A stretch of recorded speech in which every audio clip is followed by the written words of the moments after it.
envie de Rafael Nadal un 8e titre à Roland-Garros. Il bat en finale son compatriote David Ferrer en 3-7. Une défaite 23-13 pour le 15 de France battu par les All Blacks lors du premier match de la tournée d'été. Soyez les bienvenus, c'est Sport 6.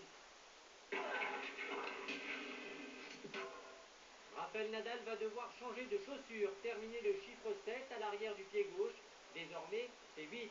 8 victoires à Roland-Garros, l'Espagnol est le premier joueur à réaliser un tel exploit dans un tournoi du Grand Chelem. Je ne l'imaginais même pas en rêve, mais voilà, c'est arrivé aujourd'hui. Probablement grâce à beaucoup de travail depuis que je suis tout petit. Et après, avec l'aide de mes sponsors, de ma famille, de mon coach, mon oncle Tony, et de tous mes entraîneurs, je n'aurais jamais pensé qu'une telle chose, une telle performance puisse se produire. Maintenant, on y est, et je dois remercier la vie de m'avoir donné une telle opportunité. En finale, Nadal, 27 ans, écrase son compatriote David Ferrer en 3-7, 6-3, 6-2, 6-3. La partie a duré 2h16. C'est le 12e tournoi du Grand Chelem pour Rafa qui s'est arrêté 7 mois en raison d'une blessure au genou. Et depuis qu'il est revenu en février, il a joué 9 finales et en a gagné 7. Un phénomène. Usain Bolt, roi du sprint, a remis la coupe au roi de la terre.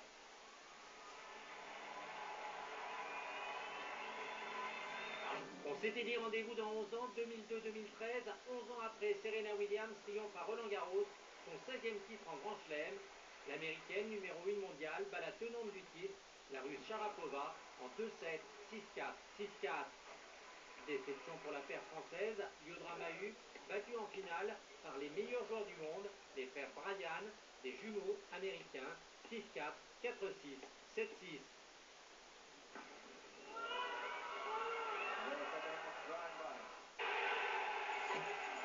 Battu mais pas abattu, les Bleus s'inclinent 23-13 face à la Nouvelle-Zélande lors du premier test match de la tournée d'été.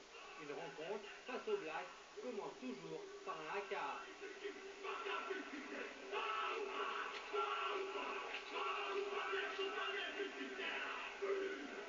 Le 15 de France inscrit un essai d'entrée de jeu par Fofana.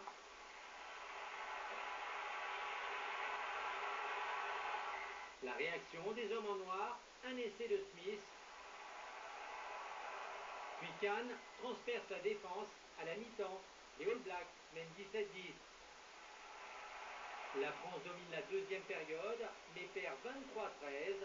Mardi, les Bleus affronteront les Auckland Blues avant de retrouver les Blacks samedi prochain. Dans ce carton rouge, le nouveau débordement de Super Mario, l'Italien Mario Balotelli. Lors du match République Tchèque-Italie, en éliminatoire de la Coupe du Monde, Balotelli récolte 2 cartons jaunes en 2 minutes à peine. Il s'est ensuite défoulé en donnant un coup de poing dans un panneau en plexiglas. L'attaquant du Milan AC s'est excusé sur son compte Twitter. Ma réaction n'était pas acceptable, je m'excuse auprès de mon équipe, j'ai encore et toujours besoin d'apprendre. Oh oui Mario. Chris Froome est en forme. Il remporte le Critérium du Dauphiné. Le Britannique âgé de 28 ans, grand favori du Tour, devance au classement final. L'Australien Porte 2e et l'Espagnol Moreno 3e. L'Italien De Marti enlève la dernière étape à Risoul. Tout de suite, zone interdite. Très bonne soirée sur M6.